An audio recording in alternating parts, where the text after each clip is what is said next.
বাচ্চারা তো বটেই, আমরা বড়রাও বিভিন্ন খাবারের সাথে সস খুব পছন্দ করি, কিন্তু এখন বাজারের সসে খুব কেমিক্যাল থাকে।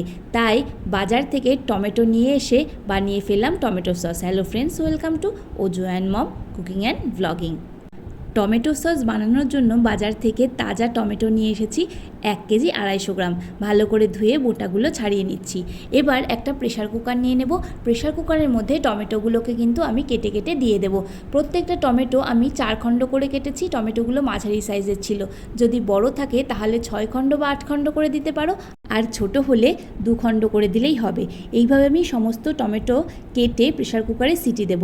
যদি দেশি টমেটো হয়, মানে ছোট ছোট জল ভরা টমেটো, সেগুলোতে 2 থেকে 3টে সিটি দিলেই হবে। এটা শাঁসালো টমেটো, সেই জন্য আমি 7 থেকে 8টা সিটি দেব। আমি কিন্তু টমেটো সেদ্ধ করার সময় একটুও জল ব্যবহার করব না। এই দেখো, আমার টমেটো সমস্ত কটা কাটা হয়ে গিয়েছে। এবার আমি একটু চেপে চেপে দিলাম, কারণ পুরোটা ভর্তি হয়ে গেছে। আর এর মধ্যে দিয়ে দিচ্ছি হাফ চা চামচ হলুদ আর পরিমাণ মতো লবণ। লবণটা প্রথমে একটু অল্পই দেব। এবার আমি প্রেশার কুকারের ঢাকনাটা দিয়ে নিয়ে 7-8টা সিটি দেব। সিটি হয়ে গেলে তারপরে যখন ঠান্ডা হবে, মানে সিটি যখন বেরিয়ে যাবে, তখন আমি কিন্তু ঢাকনাটা খুলে দেখে নেব ঠিকঠাক সেদ্ধ হয়েছে কিনা। এই দেখো বন্ধুরা, সমস্ত টমেটো ঠিকঠাক সেদ্ধ হওয়ার পরে আমি নিয়ে নিয়েছি একটা বড় গামলা, তার মধ্যে একটা নিয়েছি বড় স্টিলের ছাঁকনি। এর মধ্যে আমি কিন্তু টমেটোটা ভালো করে পেস্ট করে নেব, মানে টমেটোর যে কাতটা আছে সেটা ছেঁকে বার করে নেব। প্রথমে জলটা তো এমনিই নিচে চলে যাবে, টমেটোর মধ্যেকার যে জলটা। এবার আমি যে শাঁসটা আছে সেগুলো একটুখানি হাতা দিয়ে চাপবো, চেপে চেপে বার করে নেব। এইটা কিন্তু একটুখানি সময় সাপেক্ষ, সেই জন্য আমি পুরোটা দেখালাম না। এই দেখো, আমি একদম শেষে দেখাচ্ছি। আমার টমেটোটা ছাঁকা হয়ে গিয়েছে আর আমার এইটুকু পরিমাণে খোসা বেরিয়েছে। এবার যখন ছাঁকা হয়ে যাবে, আমি গ্যাসের ফ্লেমের উপরে কড়াই বসিয়ে দেব, আর তার মধ্যে দিয়ে দেব যে ছেঁকে রাখা টমেটোর কাত, সেটা।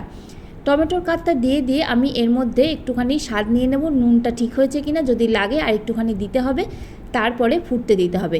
যখন ফুটতে শুরু করবে তখন কিন্তু একটু নেড়ে দিতে হবে, যাতে নিচটা লেগে না যায়। এরপর আমি রঙটা আরও গাঢ় করার জন্য এর মধ্যে দিয়ে দিচ্ছি হাফ চা চামচ মতো কাশ্মীরি রেড চিলি পাউডার বা কাশ্মীরি লঙ্কার গুঁড়ো। আবার ভালোভাবে মিশিয়ে নেব।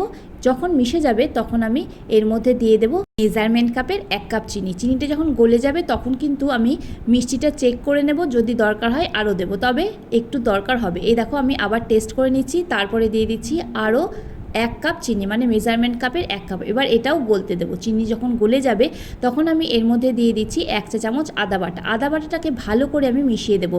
ভালো করে মিশিয়ে আমি মিনিট 2-3 ভালো করে ফোটাবো। এই দেখো সসটা কতটা গাঢ় হয়ে গেছে। এরপরে আমি এর মধ্যে আরেকটাই জিনিস অ্যাড করব, সেটা লাস্টে অ্যাড করব, দেখাচ্ছি।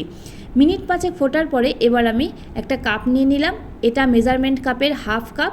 এর আমি প্রায় 2 কাপ, মানে 2 কাপের থেকে একটু কম, একদম যে সাদা ভিনিগার আছে সেটা দিয়ে দিলাম।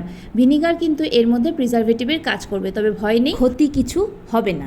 ভিনিগার দেওয়ার পরে কিন্তু পাতলা হয়ে যাবে। মিনিট 5 আরও ফোটাতে হবে। এই দেখো, সসটা আমার রেডি হয়ে গেছে। গ্যাসের ফ্লেম অফ করে আমি গামলায় ঢেলে নিয়েছি। তোমাদের কনসিস্টেন্সিটা দেখাচ্ছি। আমি এটা পুরো রাত ধরে ঠান্ডা হতে দেবো। আর এই দেখো সকালের কনসিস্টেন্সি, একদম সসটা কিন্তু রেডি হয়ে গেছে। দেখছো তো কতটা গাঢ় হয়ে গেছে। ব্যাস রেডি হয়ে গেছে আমাদের সস। দেখো হাতাতেও ধরছে, তার মানে বেশ গাঢ় হয়েছে। এবার আমি ঢেলে নেব খুব পরিষ্কার করে রাখা বা স্টেরিলাইজড বটলগুলোতে।